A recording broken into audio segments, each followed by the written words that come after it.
அவன் அந்த டக்குனு போய் டப்புனு கொம்ப புடிச்சிருக்கான். அந்த கொம்பு புடிச்சத விட்டு அவன் தப்பிச்சான். இல்லன்னா வந்து கீழ வந்து உயிர் சேதமாயிருக்கும். அவரு பண்றது, செயல், பேசுறதெல்லாம் பார்த்தா சினிமாத்தனமா இருக்கு. சினிமால நடிச்சுக்கிற மாரியே நடிச்சிருக்காருன்னு நெனைக்கிறேன். சர்க்கார் படத்துல பேசுற மாரியோ, அந்த அது கரெக்ட் இல்ல சார். கரெக்ட் இல்ல. அங்கிள்லாம் நம்ம கிண்டல் பண்ணக்கூடாது. அவர் கிண்டல் பண்ணி அவர் பண்ண தவற வந்து முதலமைச்சர் பண்ற அநியாயத்த வந்து மக்கள் வந்து சொல்லலாம். அவர் அங்கிள்லாம் நம்ம சொல்லக்கூடாது.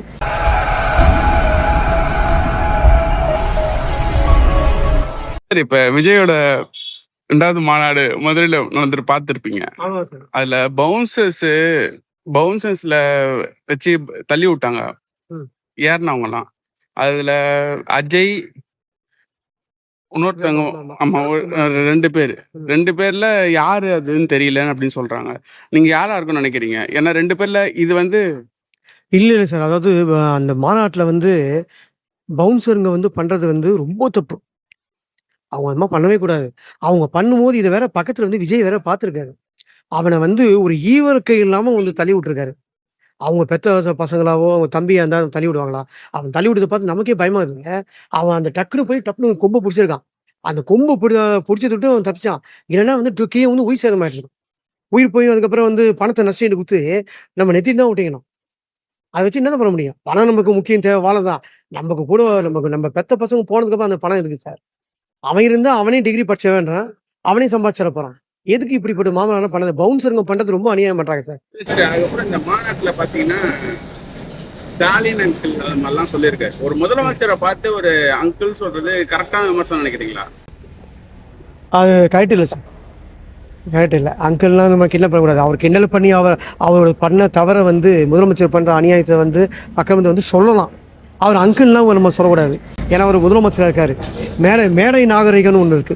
அந்த மேடை நாகரிகத்தை வந்து எந்த காரணத்து கொண்டு யாராக இருந்தாலும் வந்து அதை தவறாக மிஸ்யூஸ் பண்ணாமல் அழகான முறையில் பேசணும். ஆனா விஜய் தரப்புல சொல்றது என்னன்னா, அவர் இந்த காலத்துக்கு ஏற்ற மாதிரி பேசுறாரு, யங்ஸ்டர்ஸ் ஏற்ற மாதிரி பேசுறாரு. இல்லை, அவர் என்ன சொல்றதுன்னா, புதுவாக அவருக்கு நாட்டு ஆளணும் சார். நான் வேணாம் சொல்லலை. ஆனால் அதே சமயத்தில் அவர் பண்றது, செயல், பேசுறதெல்லாம் பார்த்தா சினிமாத்தனமா இருக்கு. சினிமாவில் நடிச்சுக்கிற மாதிரியே நடிச்சிருக்காருன்னு நினைக்கிறேன். சர்க்கார் படத்துல பேசுற மாதிரியோ, அந்த மாதிரி நடிச்சுக்கிட்டே வாழ்றாருன்னு நினைக்கிறேன். அதுல இருந்து ஒரு திருத்தணும். அகத்து விஜய் சொல்லிட்டு இருக்கிற விஷயம் வந்து நிறைய பேர் வரான்னு சொல்லுவாங்க. அவரை மாதிரி என்னையும் வர. ஆமா ஆமா, அது பண்ணது ரொம்ப தப்புங்க. சில பேர் மார்க்கெட் முடிஞ்சோடனே வருவாங்க. ஆமா, கமலஹாசன் தாக்கி பேசியிருக்காரு. யார் 2 பேர் சொல்லிடுறாங்கன்னு நினைக்கிறீங்க? ரஜினிகாந்த், கமலஹாசன். ரஜினிகாந்த் தான் ஃபர்ஸ்ட் சொல்லிக்காரு. நான் அவரே வரலையே, இவர் வரமாட்டாரா, கட்சி தானே ஆரம்பிச்சிருக்காரு, இன்னும் வந்து மாநாடு போடலையே அப்படின்னு சொல்லிட்டு ஒவ்வொருத்தரும் கிண்டல் பண்ணாங்க. ஆனால் நான் எல்லாத்தையும் பண்ணி காட்டினேன்றாரு. ரஜினி பேர் வச்சு தானே ஒரு காலத்தில் வந்தார் இவரு. 2வது அவர் பண்ண தப்பு என்னன்னா, ஃபஸ்ட்டு மாநாட்டில் வந்து விஜயகாந்தோட ஃபோட்டோ போட்டு பூ மாலை போட்டு கடவுளை சொல்லி கும்பிட்டு இருந்தாங்கன்னா, குருநாதன் சொல்லிட்டாங்கன்னா அது ஒரு மரியாதை இருக்குது. அதை தவறிட்டாரு. 2வது மாநாட்டில் வந்து ஏன் போட்டாருன்னா, மதுரை வந்து விஜயகாந்தோட ஊர், கேப்டன் ஒரு ஊர்.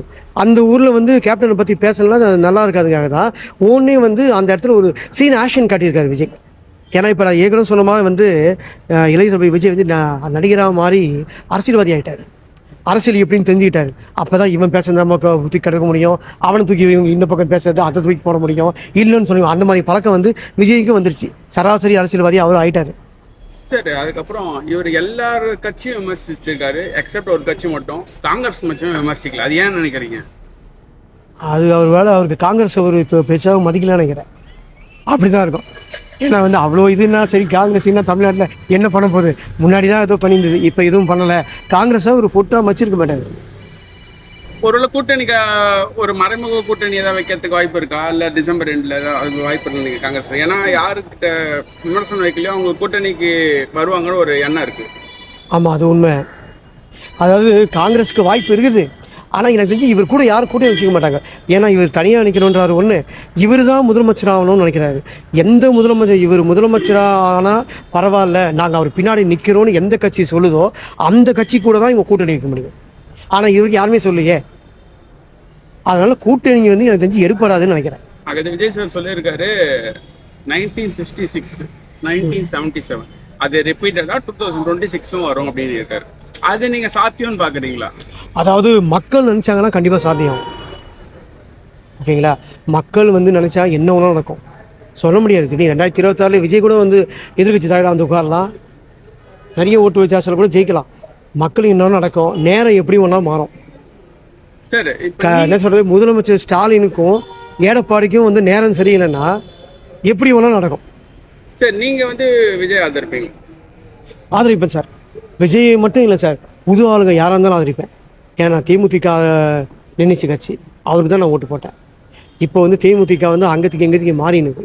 இங்கே கூட்டணி வைக்கலாமா, அங்கே கூட்டணி வைக்கலாமா அப்படின்னு சொல்லி மாற தொட்டு எனக்கு உடம்பாடு இல்லாத தொட்டுனா கண்டிப்பாக நான் விஜய் வந்து ஒழுங்கான முறையில் பிரச்சாரம் பண்ணுறதோ ஒழுங்கான முறையில் வந்து எல்லாத்தையும் கவனித்து ஒழுங்காக பண்ணாருன்னா கண்டிப்பாக என்னோடய ஓட்டும் அவங்க தான். Thank you sir.